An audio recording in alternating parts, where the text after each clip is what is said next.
Hi, it's Paul. Let's look at the benign findings in urinary tract cytology. This is a low power urine. It's a moderately cellular one. Most of the cells here are urothelial. There'll be scattered squamous cells. We're going to concentrate on urothelial cells because we've looked at squames. You can see they're a lot like squamous cells. They have a central nucleus and a moderate amount of cytoplasm. But the cytoplasm, notice, is sort of more transparent. It's less homogeneous. Nuclei are round and oval and pretty uniform, and the NC ratio is not terribly high in these cells. Chromatin is fine and even, and you'll notice there's little nucleoli often present in urothelial cells. This is an umbrella cell. It's one from the superficial layer, outermost layer of the urothelium. It's multinucleate, fairly prominent nucleoli. That's not unusual. See this cell down the bottom left hand corner? This is a degenerating urothelial cell, and often they have these eosinophilic bodies in them. It's just a degenerative change. So bi and multinucleation are both fairly common in urothelial cells. This is quite a cellular and slightly reactive case. So cells here are a little more cohesive. Notice that the nucleoli are quite prominent, but chromatin is still fine and even in these. No really high NC ratios. So the NC ratio of urothelial cells depends on what level of the epithelium they have been sampled from. You'll notice there's a mixture here from sort of larger urothelial cells that are bi and multinucleate down to smaller ones about the size of a squamous metaplastic cell in terms of NC ratio. This is what you commonly see with reactive changes in the urothelium. You get more cell groups like this, and they have a sort of uniformity to them. Usually the individual cells in them don't have that high an NC ratio, and so they tend to be not super crowded.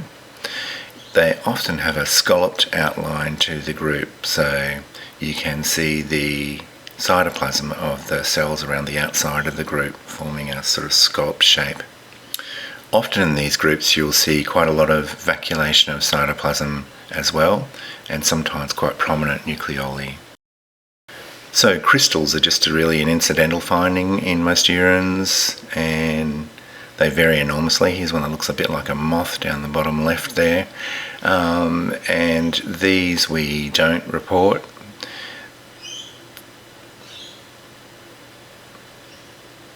These are really cool under a polarizing microscope where they do sort of rainbow colors, but I didn't have a polarizer at hand here at the moment.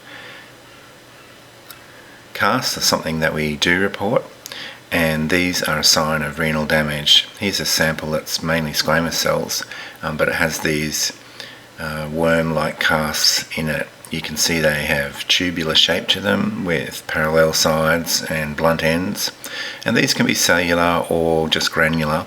This one probably is red cells, I think, and sometimes they'll have a kind of waxy appearance and be acellular. Here's just another group. These are definitely red cell casts. You can see the outline, the ghost of the red cells in them, and this is a case that's got extensive casts all over it, and some of these are cellular casts. So see this one down here has little dead pycnotic cells in it. These are renal tubular cells, so sometimes casts will come out with degenerate renal tubular cells present in them. There's another one there that seems to be cellular as well, but normally we don't see cells from the kidney in urine cytology, and we certainly don't see renal cell carcinoma.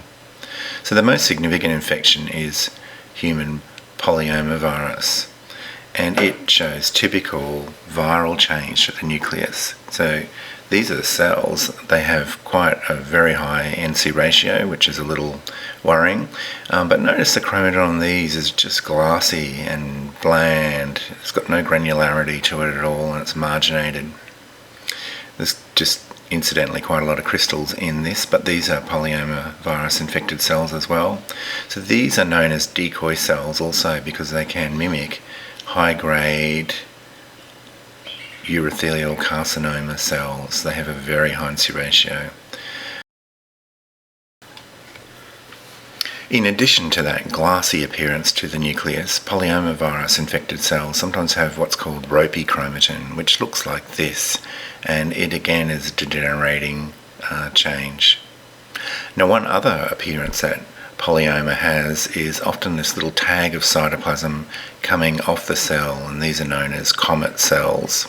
So one of the keys to identifying polyoma virus and distinguishing it from urothelial carcinoma is that usually these are in low numbers.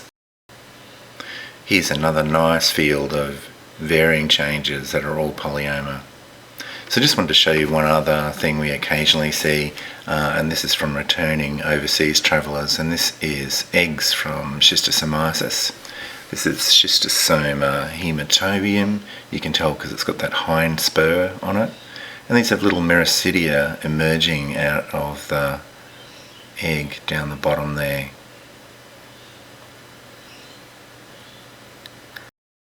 Here's one with a myristidium lying beside the empty egg. And I think on this one you can see the cilia around the outside of the myristidium, the larval stage. So in summary, urothelial cells look a lot like squamous cells with a central nucleus and a moderate amount of cytoplasm. That cytoplasm though tends to be less homogeneous, more vacuolated and transparent, not as thick. They usually present in single cells and in groups.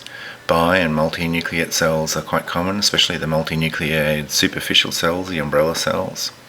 But like all benign cells, they have a bland chromatin pattern being finely granular and even.